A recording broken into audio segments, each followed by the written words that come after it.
Bienvenue à la conférence de presse à l'issue de notre réunion informelle. Président du Conseil européen, je vous donne la parole. Bonjour à chacune et à chacun. Je souhaite naturellement commencer par remercier Obviously, I'd like to begin by thanking the French President for his hospitality in this magnificent setting, which is full of history, and it's also made it possible for us to work with a view to the future, particularly the future of Europe, at a moment which is a difficult one, because we are facing a war on the continent of Europe. The Versailles Declaration has been formally approved a few moments ago, and it will remain in the annals of the European projects. And there's a reason for this. For some time now, we have understood that it is essential to embark upon an agenda of sovereignty, of strategic autonomy for the European Union, to be seen reflected in its ambition to take into consideration the strengths, the advantages, what brings Europeans together, but also take a look at the fragilities that exist. We're going to try to correct and strengthen. This meeting at Versailles comes at a moment when, just 2 weeks ago, Russia embarked upon a war against Ukraine. And for 2 weeks now, the European Union has demonstrated how strong it is, how solid it is, how united it is. We've been able to come together to decide in favour of unprecedented sanctions, which have fortement le peuple ukrainien qui se bat avec courage, soutien sur le plan financier, sur le plan humanitaire, soutien bien sûr en termes d'accueil des réfugiés, financially, in humanitarian terms, the men and women of Ukraine. We have a European ambition, which is one of peace. We've been mobilizing equipment, including military equipment, and some 500 million euros additionally has been added to the peace facility. So we're there to support Ukraine. We've also been discussing the application by Ukraine, as it was by Georgia and Moldova, and we wanted to make our point clear to our Ukrainian friends, who of course are full members of the European family, and we want to say to them that we will stand by them and mobilize very quickly in order to strengthen the links that we have with the population of Ukraine, and we will also be there to support their choices on their path, which is a European path. We have also had the opportunity to discuss the way in which Europe can embark upon the agenda of sovereignty. Let me quickly run through the three pillars that we have today set out to the future in this committed and robust one. First of all, we have the question of energy. This is not new today, this challenge of energy. We decided to embark upon climate neutrality by 2050, and the idea is to move towards greater independence while facing the humanitarian challenges. And there are a number of points that we want, obviously, to deal with. First of all, it's the question of prices and the impact for families throughout Europe, and also for businesses. The question of dependence, which is too great. That's what we're seeing today, particularly our dependence on Russia, and we're pursuing that ambition. We want to release ourselves from that dependency so that we can act as best we can in line with our own interests, in line with our objectives, and obviously for the next winter we need a particular plan. Now, all of this is agreed on by the Council, together with the Commission, which is going to be following up on our work here. And this is a very consistent agenda that has been initiated. Secondly, the question of defence and security. Defence Europe. We've been talking about this for a long time. Some progress has already been made, but there's no denying the fact that 2 weeks ago we woke up in a different Europe, in a different world. We can't deny the fact that the actions taken over the last few days, in fact, consecrated the emergence of a European defence. It has formally been initiated through the meeting today in Versailles. And we have now an operational strategy in which we will identify the actions and investments that are going to be necessary. We've also identified how it's going to be possible to roll out a European industrial base, taking on board the different challenges, that of cybersecurity, that of space, for instance, just to cite two examples. So there too, there's a timeline, an agenda that's been set. That is a mission for the Commission, and progress will be made further. Third point that I'd like to mention, the importance of consolidating our economic base. Europe is there to work in the interest of peace, security and prosperity. There's an economic pillar, in other words. So it's up to us, it's up to our generation to take decisions today that are going to make that economic base far more robust, far more resilient. And here I can refer to what we've done in the area of health. We've seen with COVID how important it is to coordinate even further. There's also the ambition linked to the semiconductors, chips, raw materials, critical materials, and of course the vital need to continue to be committed to innovation, particularly technological innovation. So just in a few words, that's what I can say about these very significant decisions that have been taken today, and there's a real awareness shared by all of the leaders of Europe here in Versailles. We're all aware of the importance of the moment that we're living through and the decisions that we're taking, not just for tomorrow and the next few months, but for coming generations. De ce projet qui a rassemblé l'Union européenne, la paix, la prospérité, la sécurité, et ce sont ces enjeux-là que nous voulons embrasser. These are the challenges we must pick up so that we can see tangible results. More independence, more sovereignty, less fragility, and a greater ability to determine our own fate for the European Union. We'll have the opportunity to come back to the implementation of all of these measures, because it's going to be European Council in Brussels in 2 weeks' time. We'll be taking a look at energy and other issues.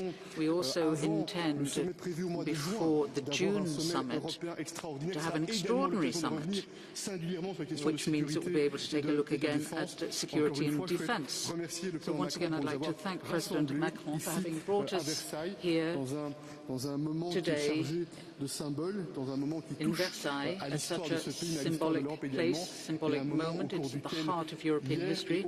And yesterday and today, we came together to carry through this ambition for Europe. Thank you. Merci Charles, merci Emmanuel, merci de nous recevoir Thank you, Charles. Thank you, Emmanuel. Thank you for hosting us in such a historic site. We're talking about the future of Ukraine and the future of the European Union and our democracies. And it is that history that is being written as I speak. Our destinies are linked. Ukraine is a member of the European family. Putin's aggression against Ukraine is an aggression, an attack against all the principles that we hold dear. It's an attack against democracy, against sovereignty of states, against the freedom of a people to choose its own destiny and shape its own future. The way in which we respond today to this odious attack by Russia against Ukraine will determine the future of Ukraine and also the future of our Union, and going beyond that, even the future of the entire European continent. So let us remain faithful to the principles that have been our guiding principles in our common responses to date. It's responsibility, unity, solidarity and determination. This crisis has indeed made us face up to our responsibilities in the face of a new reality. First, our duty to continue ensuring reliable, secure and affordable supply of energy to European consumers. In the midterm, this means getting rid of our dependency on Russian gas by diversification of supply, by massively investing in renewables. Renewables are homegrown, they create jobs here in Europe. They are a strategic investment in our security and in our independence. And this is why the European Commission outlined Repower EU this week. Repower EU is a plan to diversify suppliers and switch to renewables. By mid-May, we will come up with a proposal to phase out our dependency on Russian gas, oil and coal by 2027, backed by the necessary national and European resources. But we also addressed energy price spikes. By mid-May, the Commission will present options to optimize the electricity market design so that it better supports the green transition. But consumers and business need relief now, and therefore this week the Commission came forward with guidance on price regulation in these exceptional circumstances, and the possibility of a new temporary crisis framework for state aid to support struggling businesses. This is complemented by the option given to Member States to tax windfall profits from energy groups. And finally, by the end of this month, the Commission will present options to limit the contagion effect of the rise of gas prices to electricity prices. Finally, we need to be ready for the next winter, so we will set up a task force that will design a refilling plan for the next winter and coordinate the operation. Beyond this first step, the European Union needs to define a longer-term EU gas storage policy, and therefore the Commission will table a proposal to fill up underground gas storages to at least 90% of their capacity by the 1st of October each year. So you see, it's a whole big package, and this will be our insurance policy against supply disruption. Similarly, the leaders also discussed food prices and global food security. And here too the Commission will come forward with options to address these important issues. Putin's war has also fundamentally altered Europe's security environment.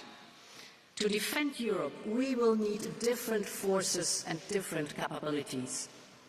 Significant additional defence investments in Europe will be needed, and I welcome that some leaders have announced ambitious steps to increase defence spending. More will follow.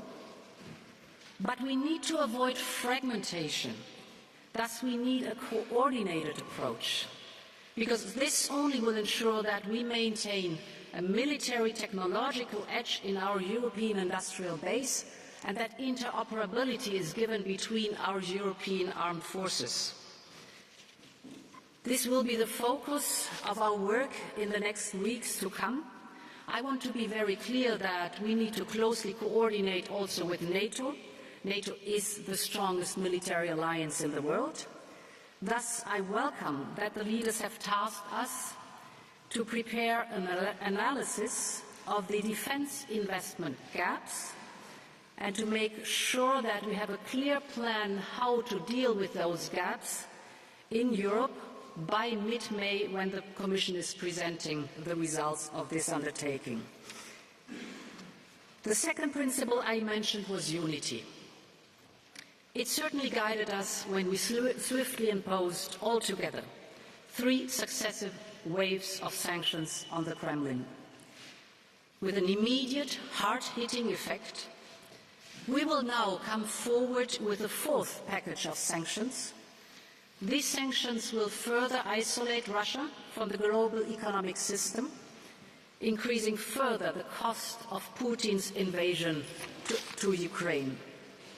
And finally, a word on solidarity, which so many Europeans are showing shining examples of in these days by welcoming with open arms more than 2 million people who have now fled the war in Ukraine. I want to thank all EU member states, and in particular the countries in the front line, that is Poland, Romania, Slovakia and Hungary, and of course our partner Moldova. Because the people of Ukraine need and deserve all support, and so do the countries that welcome them.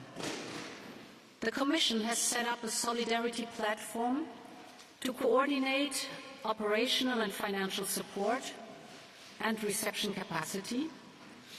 We're also using the flexibility of the EU budget to the fullest so that member states can finance actions for refugees, like, for example, housing or schooling or medical care and other topics.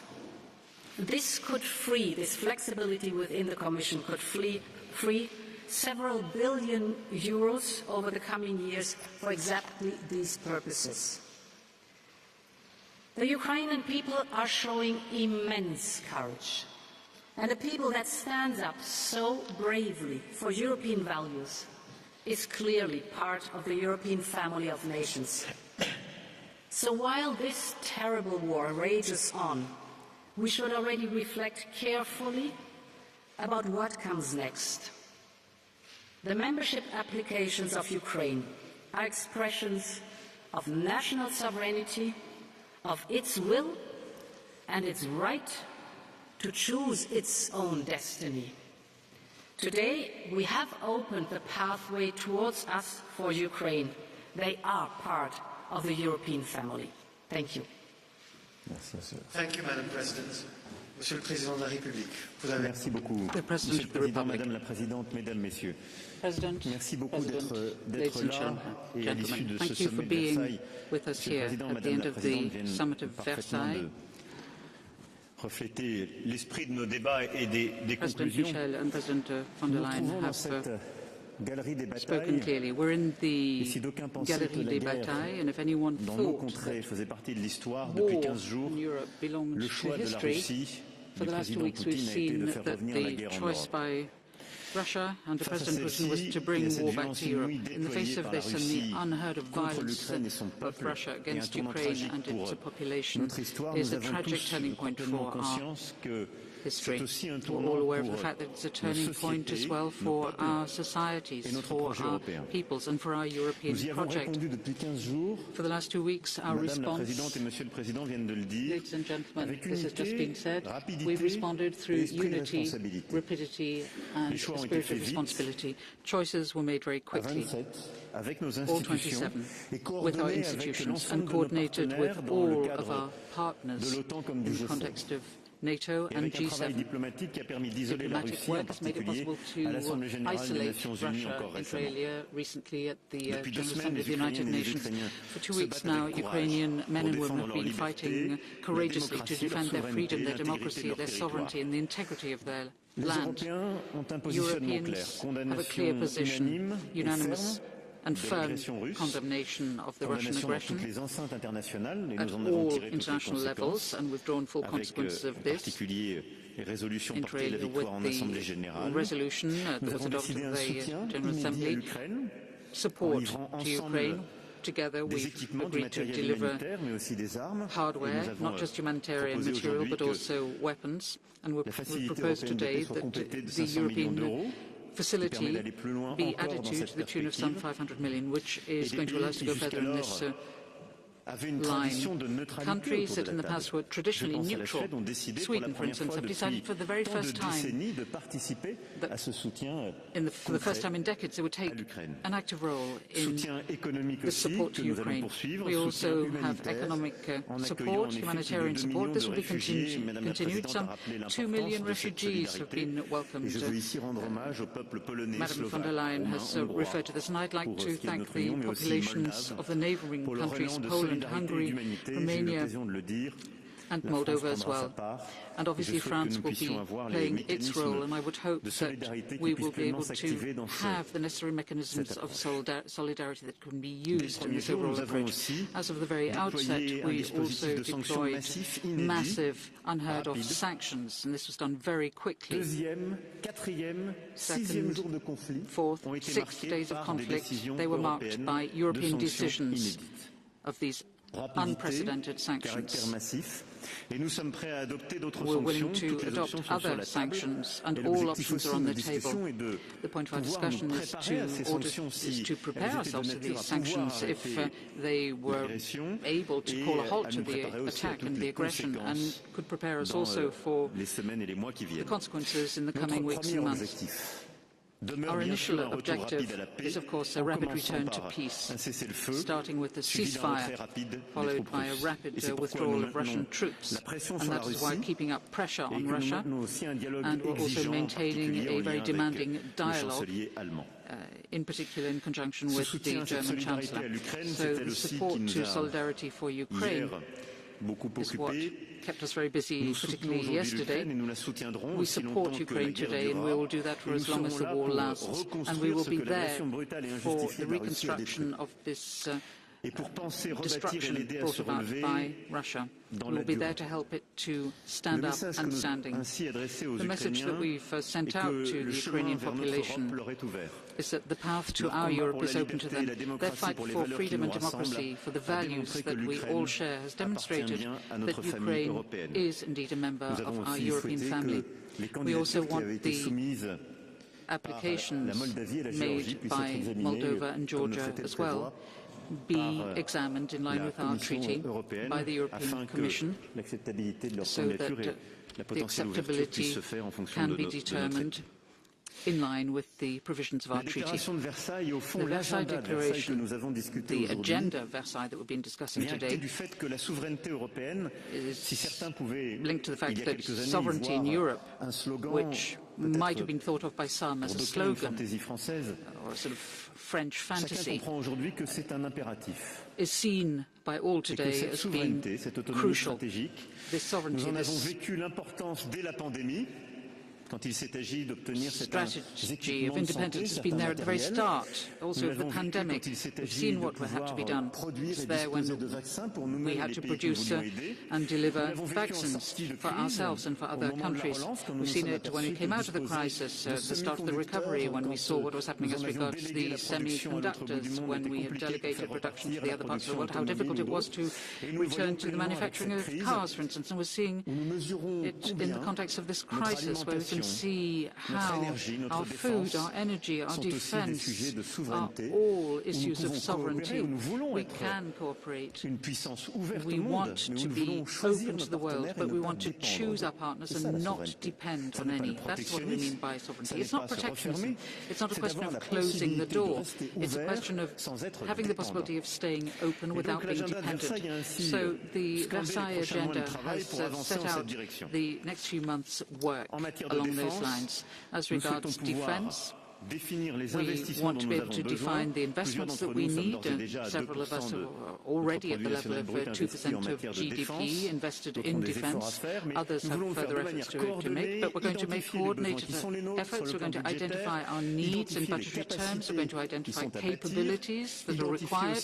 We'll also identify our needs when it comes to possible new conflicts, whether we're talking about shipping, maritime space, and also identify what we need in order to develop the European industrial tissue. If we're going to import more in the way of hardware from elsewhere, then there's not much point pursuing this sort of sovereignty. We need to think in terms of partnerships, yes, but we have to be able to decide to consolidate and to construct a defence industry with fewer standards but corresponding to an integrated market. So there are a number of decisions that we've already taken. 2017 a fait des choix budgétaires massifs pour atteindre dès l'année dernière ces 2% d'investissement et pour relancer beaucoup de ses filières et de ses capacités. L'Allemagne a décidé, il y a un peu plus de 10 jours, à son tour de porter des investissements historiques pour son pays. Le Danemark a fait aussi un choix historique, celui de soumettre à son peuple dans quelques mois la possibilité de revenir dans le projet européen de sécurité et de défense. Vous le voyez, partout sur notre continent, des choix historiques sont en train d'être pris qui marquent un tournant majeur. Il nous faut l'organiser au niveau européen pour bâtir cette capacité commune en matière de défense.